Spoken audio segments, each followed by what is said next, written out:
Wild. How long has it been? It's been a long time. Ladies and gentlemen, look at this. Look at this. Do not adjust your sets. This is not 2011 Fox San Antonio. This is Pickup Lines presented by Gamez Law Firm. Gamez Law Fights. Cynthia Lee is in the house today. Hello. I'm like, I love this filter on your camera. Right. They didn't have these back in the day when I was at KBB. No, for me neither. No, so much younger. Makes us look 10 years younger. That's the filter I went for. It's so great to see you. You kind of introduced me to kickboxing. Yes. And you can see how I followed up on it. But like, are you still kickboxing now?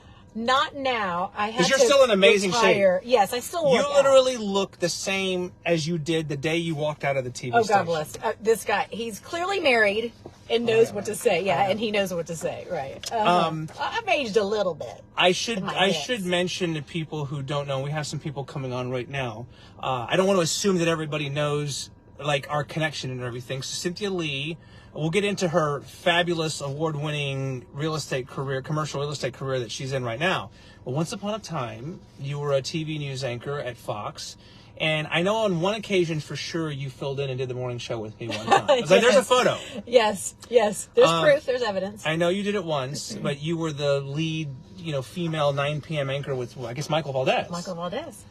Once upon a time. And if I read correctly, we're coming up on the 10-year anniversary of you leaving. Yeah, it's hard to believe it's been 10 years, especially, here's what blows my mind. So for anybody out there who remembers me from television, I'm amazed. Thank you. But even 10 years later, I still get stopped, not on a daily basis, but almost on a daily basis. People saying, I used to watch you, and now this tells you how old we are, right, Ernie? Well, I don't know how old you are, but I know how old I am. I've been around for a while.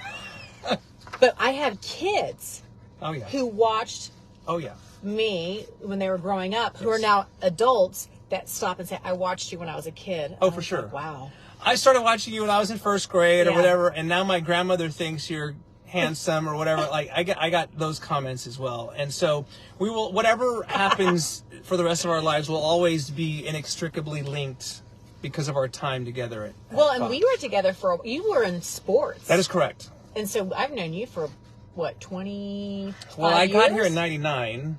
Yeah, I got here in 98. And so... it's a long time. 25 years. Yeah, I know.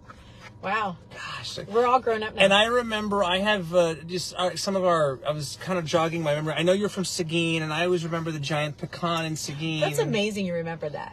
I say we're all nuts. That's why we used to tell everybody. We're all nuts. And you come from a family of girls, right? Like all girls. All sisters. I'm the middle child, if that tells you anything. Well, you turned out just fine. I'm okay. I'm doing all right. So I really was going back thinking, I remember when you were there, obviously, and you were anchoring, and I was, much younger than I am now. We all were. But I remember vividly thinking at the time when you left, I was like, my gosh, she's so good. She's the lead female anchor, why on earth would you be leaving? And I know you were telling me a while ago the story about how kind of real estate world came into your life. Mm-hmm. And I wonder how often you go back to that time thinking about that one decision you made and how it really changed your trajectory.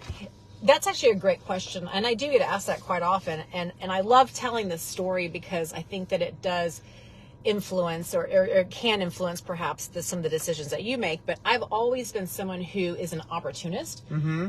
I recognize when opportunity knocks, and I know that you have to just trust. Like, don't ask, how is this actually going to happen? You just, if your gut instinct says go for it, then there's a reason for it. And I will tell you that at the time, there were two things that were occurring at the time when I made the decision. This is like 2014, 2013, yes. 2014. Okay. I had a baby, and she was getting close to the age of 4. Okay. And I was struggling with the idea of I'm not home at night. And I would hear Michael Valdez parenting his kids from his desk. Yes. And I looked at and I thought, gosh, I can't do that. I'm the mom, right? I want to be there. And so this is a true story. I actually went and interviewed, met with different child psychologists and said, at what age would she feel like she's being abandoned by me? Oh my gosh. I swear that I did that homework. And they all said I did not know certain that. age or whatever. And so I was right at that cusp. Okay, so that was I was swirling through my head and my heart. Okay. And then at the same time, I was in Leadership San Antonio. LSA, right. In LSA at an event where it was a networking thing where you had to put our business card and all these little envelopes and, it was a little icebreaker. That's what it was. Yeah. And we had to write on the back of our business card one thing that people might not know about you. And so I said, I'm really good at reading people, like just reading people, because it's all of our experience in television and all the many years of interviewing. And Larry Mendez with Transwestern Commercial Real Estate Group, he happened to draw my card from the envelope, saw what I wrote, and I remember it vividly, made a beeline across the ballroom at Elan Hotel, and he pointed a finger at my face and he said, "You would be great at commercial real estate." And I went, okay. Had you ever thought of real estate before that day? Residential, I was doing residential part-time. I remember you were, was it like Ted Garcia or somebody else was? Ted Garcia. You and Ted were doing real estate, residential, trying to sell houses on the side, on the weekends or whatever. We're building up our other career because remember, men become distinguished. I mean, look at Ernesto here. Oh, yeah. Distinguished as they age. Women just get old, right? And so I kept hearing that in my head, and I thought, okay, I need to have a second career. And I'm also a Gen Xer, so we had backup plan. So I started building a residential real estate career on the side, knowing that at some point I'd transition into it. But I'd never thought about commercial real estate. And Larry said, "You'd be great at commercial real estate. Come work for Transwestern full time. We want you to come work for us." And I swear, this is a true story. It just came out of my mouth. I went, okay. And then I got on my car from that event and I went, I have a television job and I'm also in residential real estate. Like, what did I just say that I'm going to do? And you have a contract. I have a contract. You have a contract. But I was under contract. But just something in me said yes. And so I know it's crazy. My parents they were like, "Are you out of your mind?" And everybody said, "Are you out of your mind?" And I said, but something in me says I have to do this. And then also my daughter was getting to be that age. And so I just did it. I made the leap. And just so you know, the silver lining in all of this, I still loved television and I loved working with all of you guys, of course. Yes. I loved it. It was a phenomenal career. I now know, though, I'm so glad I said yes when I did, because I always knew that I would have an opportunity to influence people in a positive way, help their lives move forward, their businesses move forward, things of that nature. There was always something yearning in me, brewing in me. I never knew how that would occur. Right. And now that's occurring. So I don't hear that little voice in me anymore saying, you need to do this. You still have more in your journey or whatnot. Right. It got me here. And what's interesting is that now, in the role that I'm in on the national level, I'm on camera all the time. I'm on stage all the time. So all of those skills are still in use. They're just not, in San Antonio. But this is living proof right here that the bonds that you create in the TV newsroom are in a lot of cases forever. I mean, like you and I really haven't spoken very much in the last decade, but I mean, it's like we picked up right where we left off. It seems like I just saw you yesterday. It By really the way, is. you look the same too. Oh, Cynthia. You got a little gray We'll here. get your eyes checked in a little while. I got gray hair. You still look fantastic, because I remember I was just reminiscing. I took you taught kickboxing once upon a time, and I remember taking one of your classes one time, and I think I'm still sore from that day. You were all over the place. You're like, coordination. What do I do? I'm like doing the Elaine dance from Seinfeld. Like you look like Elaine. So obviously, I don't get the sense that you had any regrets leaving TV news, but I wonder if you ever miss it, like miss anchoring the news and that dynamic. You know what I loved? I loved the people.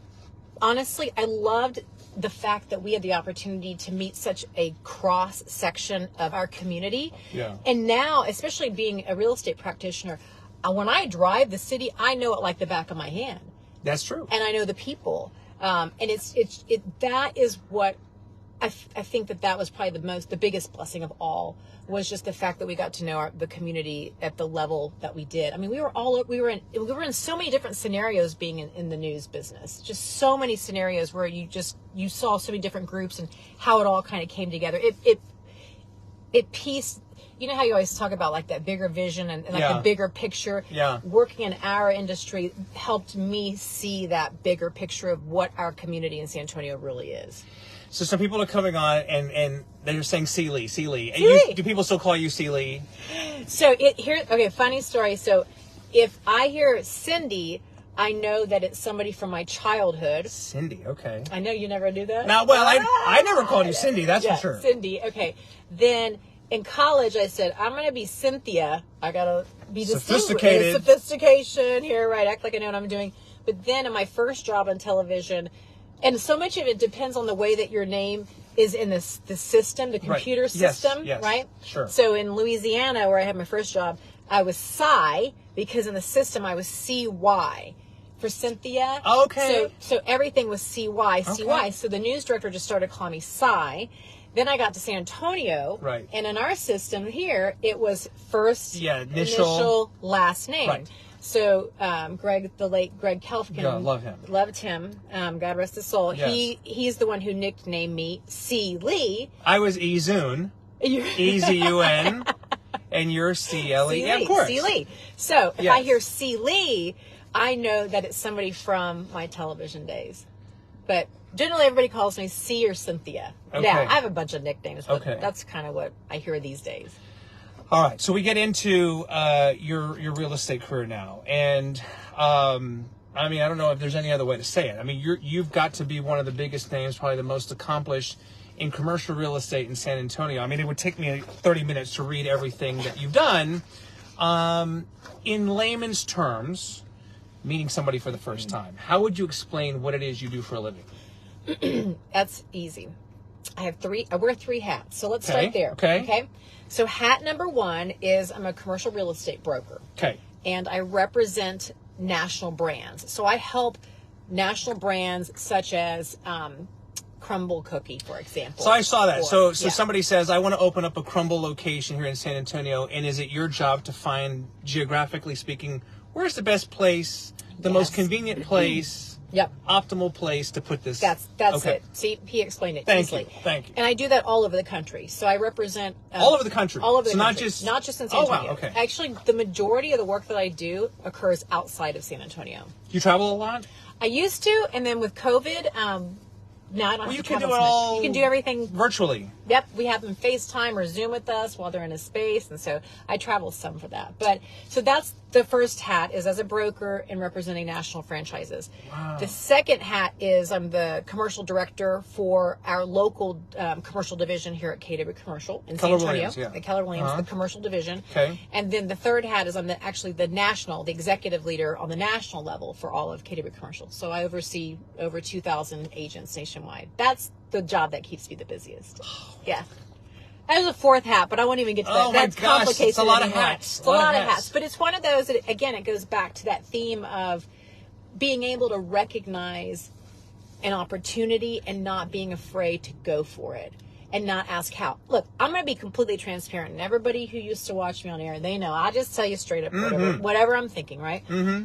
I'm not going to lie to you. It hasn't been easy, right? You know, especially when I left a salaried position to go into real estate. Preach. Right? Yeah, for your commission-based, if you don't work, you ain't eating, right? That's right. So let me tell you, financially, the ups and downs have been like, for a long time, a major roller coaster, racked up a bunch of debt, got it paid off, racked it up again. So I don't want it to ever seem like it's a bed of roses, but if you know, though, in your soul, just in the depths of your soul, that you're in the right place, even if you can't figure out why you're there, right? But you know you're in the right place and you're onto something, and you have a purpose, it helps you keep going. Purpose is what has pulled me out of bed a million times, got me out of that hole. But that's what I tell people when they ask me, why I left and everything. It's because I just finished for the first time holidays, not being in TV news. That was like a next level experience for me. And I keep telling people, as much as I love the news and I miss it, the quality of life, kind of back to your earlier point about your daughter was 4 or whatever, and you didn't want to be an absentee mother. Yes. Not that I was an absentee father, but I was never home in the mornings for the entire life of my kids. And you're a zombie. I was tired the whole time. Yep. Even on vacation, even on weekends, you're just always tired. Yep. I don't have that now anymore. Yeah. And so it's quality of life. Yeah, I'm not getting rich off of this by any means, but there's certain things you just can't put a price tag on. That's exactly right. And for me, don't get me wrong, well, especially on holidays, if obviously I don't work, right? But I'll stop if I go somewhere like a gas station or wherever it is, and someone's working. I always tell them thank you for working on a holiday, just because I've worked Christmas Day for probably 12 years straight. We know exactly what it's like to have Thanksgiving dinner on a paper plate in a newsroom. Or pizza. Or cold pizza. Christmas Day, cold pizza, everybody. Christmas Day, cold pizza. Yeah. For sure. Now, getting back to your time in the news, though, I mean, that was kind of like at the birth of social media. It was very early. Yes. I mean, I just wonder, did we even have Facebook back then? I guess we did a little bit. But it ramped as soon as, when I left in 2014, that social media ramped up. And I remember looking back thinking, if there is one positive coming from my departure, it's that I don't have to deal with that, the social media aspect, because adding that into the day of having to write stories and lead generate for story ideas and all of that, I honestly think, how do you do that? And now, at least at the station, we would get audited every day. You had to post, and you had a leaderboard on the wall showing who posted the most and who had the most. Get out of town. You think I'm kidding? No. It would show. I would have been fired, so it's probably good that I left. Let's see. John Alonzo is saying during pre-earning Fiesta events, Celie used to sing at the piano. Yes. Oh my gosh. Because I know you have many talents, but you are musically inclined as well. Aren't you like a professional, like a concert pianist? I don't know about concert pianist, but I'm a professional pianist. You can tickle the ivories. I still tickle the ivories, believe it or not. And so now, see, we talk about how one career leads to another. Right. So my co-executive leader on the national level, she's a professional opera singer. So she has a beautiful voice. And so for the holidays, I play the piano and she sings, and we record it and we send it out to all of our members. It's so fun. Yeah. I just don't know how you find time to do all of these things, like all of the stuff that you've done. It's pretty remarkable. Because here's the secret sauce, and we all know this saying, right? But if you're doing what you love, it doesn't feel like work. That's true. It really doesn't. It honestly does not feel like work to me. I love it. I get up every day. Well, that's what I get with this. I'm excited. That's what I get with this. Yes. I mean, this is not like, network news, obviously, but that's what I get with this. I have a question for you. Yes, go right ahead. Okay. How much does AI now write the news? Do you know, or did you leave? Artificial intelligence. Yes. Well, no, I don't think it does a lot, at least certainly not when I was there. I think there are ways that it's probably slowly being integrated into, workflows and different things like that. But we were highly aware of fact-checking stuff, too, and making sure that things are legitimate and accurate. And I know it's evolving and constantly changing.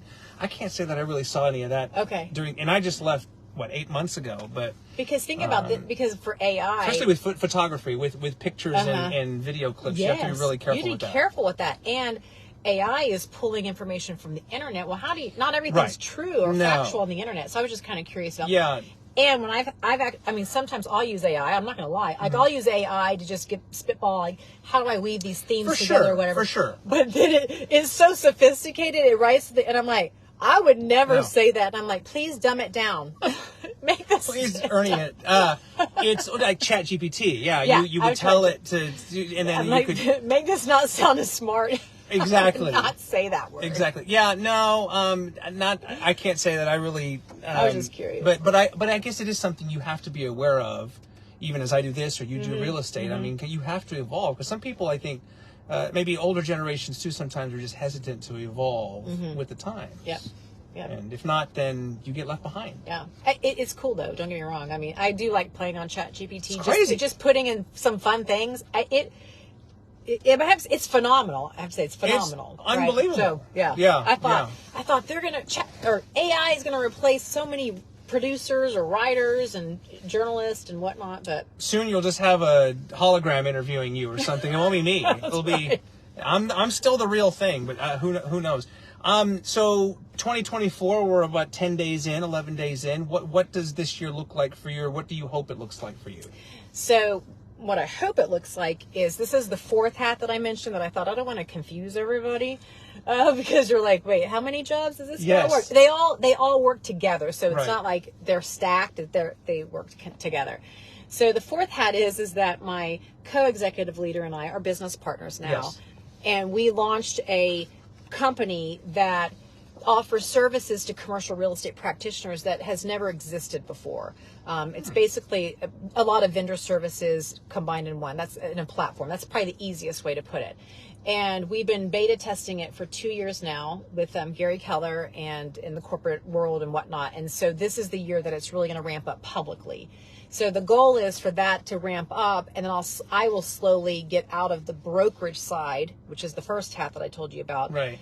Slowly let go of that piece so I can free up the time to do that. And I don't work 80 hours a week. It sounds like I work 80 hours a week, but because it's all collaborate. Woven together. Yeah, they're woven together. It all kind of happens simultaneously. So I still work a normal day. So I'm guessing your daughter's kind of like in that middle school age. I think you said 12. Yeah, she's 6th grade. She's okay. Oh, bless middle school. She's a chip off the old block. I got two in middle school myself.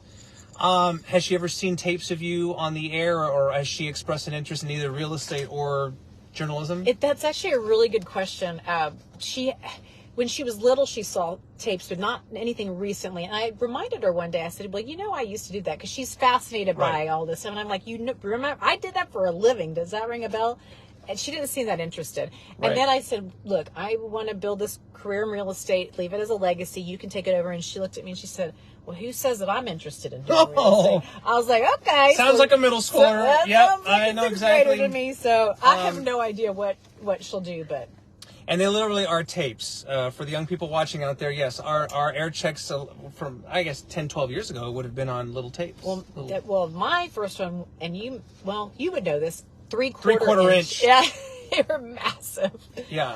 3/4 inch VHS, then the little. I have a bunch of them at home. I just don't have a player. I need something to play them with, or to digitize them, or whatever. But oh my gosh! All right. So what do you do? We mentioned piano and stuff, but like fun hobby, something when you're not selling commercial or doing commercial real estate. What do you like to do? So I still work out. Yeah, well, I can see that. I love exercising. For me, it's a stress reliever, and I get to be with my friends. Right. That's fun. I mean, I'm kind of in that typical parent age where a lot of my social activities do revolve around either my child or the parents of her friends, right? Yeah. So I do a lot of those type of activities. So that's what I would say my fun is. Is really, because I look at it this way. She's 12. We have 6 more years until she goes off to school. And I'm sure she'll want to fly the coop and go far away and do, because that's how I was, right? So I'm just assuming she'll be the same way. And I think it's already gone by so fast that I need to be present as much as possible. But then maybe she'll come back like you did. Maybe she'll come back. Maybe. No, these are great years. I mean, they're formidable years, very important years, and it's so cool that you have the ability to be able to be successful at work and then also be present. Yes, be present. Mom. Yes, it's just being present. Because I think back, why did I get out of television to begin with? It was to be right? Yeah. So I kind of that would defeat the purpose. That would defeat the purpose. So I try the best that I can. I will say that. And a lot of my decisions are, I think to myself, will I regret this 5 years from now? Will I, so I do a lot of self-reflection like that. Right. All right, answer this for me. So many of our former TV colleagues have gone into real estate, and I think are wildly successful in it, in one way or the other. Why do you think that is? And what is the key for somebody who's watching this and thinking, you know what, maybe I should get my real estate license. I like what she's doing. Like, what's the key to make it happen? Well, let's just say I've already tried to recruit Ernie. I'm going to sign up after we're done here, I think. He said, you just step foot in my office, I'm going to recruit you. Well, actually, several people from former anchors from KABB are working in real estate right here with me. It's pretty cool to see everybody. Delane sat in this seat not too long ago. And you mentioned Jessica Headley, my former co-anchor, and I know Mike Hernandez, and I'm sure I'm forgetting some others, but that have gone into it, and all of them I've spoken to are happy. Yeah. And they survived the pandemic, and they're in a good place. Yes. And it's the secret sauce for that. Going back to your question, it's not being afraid to talk to people. And I tell this story all the time. I said, let me tell you, as hard as journalism was and still is, right? Because a lot of journalism is sacrifice. Okay, let's be honest. Yeah. Right. Sure. And personality. Of course, you have to have personality, but there's a lot of sacrifice that goes into it. And you do give up a lot of your life for many, many, many years and put a lot of things on hold. However, that career sets you up to do anything that you want because you're not afraid to talk to people. You're not afraid to talk to people. I mean, this is going to put, well, I don't even know if I want to use it as an example. I won't because this is a good, positive show. I mean, whatever. But when you're a reporter and you have to go interview people who've lost loved ones, it's terrible. And at the funeral home, yes, if you can do that, or knock on their door, like hours after they've lost a loved one, which is the most intrusive thing, right? Of course, it's terrible. But when you work in the industry, you have no choice. You have to do it, right? But if you can do something as difficult as that, you can do anything, right? And so in real estate, it's about relationships. Real estate is about trust and relationships. And that's just something that comes natural to people who have had a good career in it. I've told my kids, I said, I have no expectations that you're going to go into TV journalism. You do you, whatever you want. But I have always told them, please embrace public speaking. Yes. Because I said this in career days when I've spoken to young kids at schools. I've said, embrace public speaking because chances are, no matter what you choose to do in life, if you're good at it, you're going to have to get in front of a crowd one day and give a speech or a presentation or something. That's right. Not only that, but it's also the work ethic. Yes. So with we former journalists here, yes, it's just in your blood, right, to work your tail off, and because you're always under deadline. So even all these years later, I still have that ticking time bomb in my head. Yes. And I'll be on a call and I bet you're like this too. I know what 20 seconds feels like. Yes. Because in TV, it's 20 seconds, 30 seconds, 40, like you can feel it counting down in your head because when you're on air. Right. And you still have someone that's cueing you to the side, but you just internally over many years, it's absolutely. It's phenomenal. That will never go away. I don't think that will never go away. It is phenomenal but nonetheless, you're so used to being under deadline in this state of panic and duress that the next job you transition into, you literally run circles around people because everybody else is just normal. And we're the crazy ones that are going, oh my gosh, we have to get this done today. Anyway, so you put We're wired a little differently than, say, maybe the younger generations are. And for better or for worse. We're not quiet quitters. Let's just say that. No, but, well, listen, I could do another hour with you, but we'll save it for another time. I will tell you this. I have admired you from a distance over the years, kind of quietly watched you as you've moved along, and I see, there's C. Lee getting promoted again, or there's C. Lee closing another major deal, or whatever it is. I'm just so thrilled that you just keep going like in this direction, and you look Thank you, Ernesto. Genuinely happy.